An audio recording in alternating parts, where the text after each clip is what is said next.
Okay, so the next thing I'm going to do is actually install these rings. So you want to start with the piston up like this. You want to start at the bottom. This is the oil ring, and that is going to be this little guy right here. This little guy right here. Okay, and when you put it on, you want to make sure that these two ends butt up. And it goes on real easy, so it's no big deal. You just take it, put it on, like so.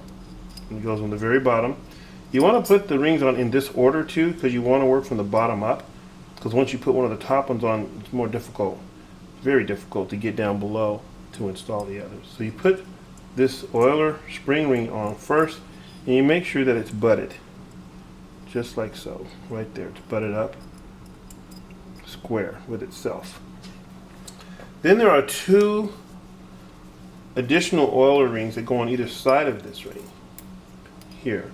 They're very thin in comparison to the two top rings, the actual compression rings.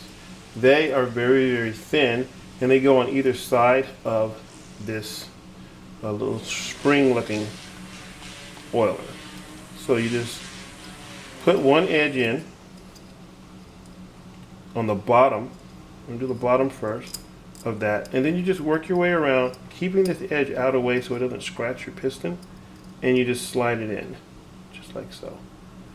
And you want to make sure that your oiler stays square, and you check all the way around, make sure it's in, and you just kind of work everything until it's flush, just like so.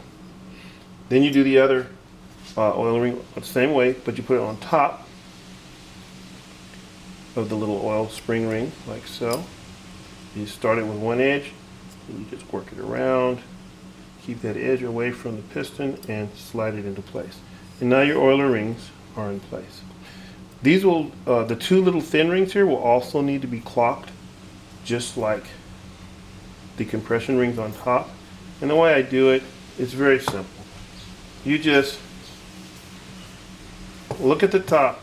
There's a designator that shows you the front of the piston, and the front should be pointing to the front of the engine. That's where all of the drive belts are, is the front.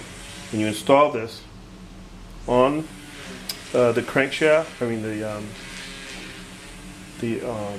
you install the piston on the rod, this has to be orientated so that the front of the rod points to the front of the engine, and this piston points to the front of the engine. Everything must point to the front of the engine based on this designator, and the designator's on the rods.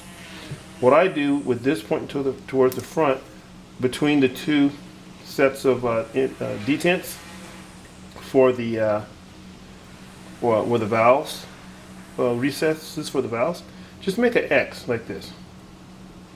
Just make an X. Okay, and clock your rings at the ends of these X's. The two oiler rings openings, the openings like this here, line up the two oiler rings, one here and one here, and the two compression rings, one here and one here, and that's fine. They're going to move anyway. It doesn't have to be 100%. Some people go 180 and 180, but I just make an X between where the valves go, put them there, and that's going to be fine for installation. Okay, that's all you have to do, and that's what I'll be doing once I get these rings on. So the next one you want to use is your thickest ring, and you want to also with these two. You really want to make doubly sure you get them on right, or you're going to have problems. So you have to check for that top, and the top should be pointing up toward the top of the engine, towards the top of this piston. That goes on top, and it goes on the same way as the oil ring. It's just a little bit thicker, takes a little bit more effort, and you don't want to scratch that piston. You just put it on, and then there it is.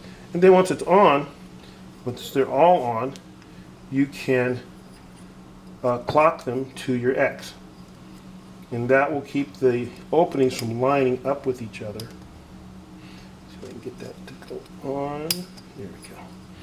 And it keeps these openings here from lining up with each other. So just imagine if you have compression and these are lined up like that, you're going to get blow-by. You can get oil and compression and everything going right past here. That's why everything needs to be away from, all the openings need to be away from each other.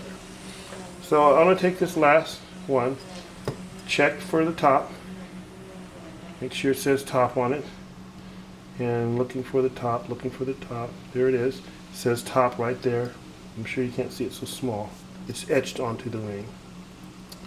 And then you just install the ring, just like the rest of them, like so. Once they're on, they're very loosely on, so then I just clock it, just like that. You rotate this one to this X, you rotate this opening towards this X, and then your two bottom ones, rotate them towards the back X. One here, so there's one already there, so just take the other one around to the other piece of X. And now all my rings are clocked, and this ring is ready to be installed on the rod with the pins. And that's how you install, that's how you size, install, and clock piston rings. Next, I'll be pressing the pins. These are a press fit pins, piston set. Pressing the pins onto the rods, and then installing the rods onto the crank.